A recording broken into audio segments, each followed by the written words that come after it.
ನನಗೆ ಸಿನಿಮಾ ಬಿಟ್ಟು ಬೇರೆ ಏನೂ ಗೊತ್ತಿಲ್ಲ. ನಿಮ್ಮ ಮುಂದೆ ಬಂದು ನಿಂತಿದ್ದೀನಿ. ಅವ್ರಿಗೆ ಕೊಟ್ಟರೆ ಆಶೀರ್ವಾದ, ಪ್ರೀತಿ ನನ್ನ ಈ ಸಿನಿಮಾ ನೋಡೋ ಮೂಲಕ ನನಗೂ ಕೊಡಿ. ಚೆನ್ನಾಗಿ ಮಾಡಿಲ್ಲ ಅಂದರೆ ಹೇಳಿ, ತಿದ್ಕೊತೀನಿ. ಚೆನ್ನಾಗಿ ಮಾಡಿದರೆ ಬೆನ್ನು ತಟ್ಟಿ.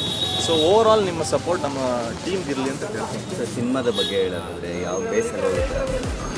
ಸಿನಿಮಾ ಕೋರ್ ಕಂಟೆಂಟಲ್ಲಿ ಒಂದು ಬ್ಯೂಟಿಫುಲ್ ಆದ ಲವ್ ಸ್ಟೋರಿ ಇದೆ. ಅದನ್ನು ಥ್ರಿಲ್ಲರ್ ರೂಪದಲ್ಲಿ ಡೈರೆಕ್ಟರ್ ನಿಮಗೆ ಕಟ್ಕೊಟ್ಟಿದ್ದಾರೆ. ಆ್ಯಂಡ್ ಓವರ್ ಆಲ್ ಇದನ್ನು ನೋಡಿದ್ರೆ ಇಲ್ಲಿ ಕ್ಯಾರೆಕ್ಟರೈಸೇಷನ್ಸು, ಸಿನಿಮಾದ ಕಲರಿಂಗು, ಹೇಳೋ ರೀತಿ ಸ್ಕ್ರಿಪ್ಟಲ್ಲಿ ಸ್ವಲ್ಪ ಬೇರೆ ಥರ ಹೇಳಿದ್ದಾರೆ. ಇಷ್ಟು ದಿನಗಳು ನಾವು ಇಷ್ಟು ಸಿನಿಮಾಗಳು ನೋಡಿದ್ಮೇಲೆ ಏನೋ ಬೇರೆ ಕತೆ ಕೊಟ್ಬಿಟ್ಟಿದ್ದೀವಿ, ಬೇರೆ ಇದು ಕೊಟ್ಬಿಟ್ಟಿದ್ದೀನಿ ನಾನು ಹೇಳಲ್ಲ. ಬಟ್ ಸೇಮ್ ವೈನಿನ different bottle, different colour, different characterisation, ಬೇರೆ ಒಂದು ಥರ ನಿಮಗೆ ಅನುಭವ ಕೊಡುತ್ತೆ.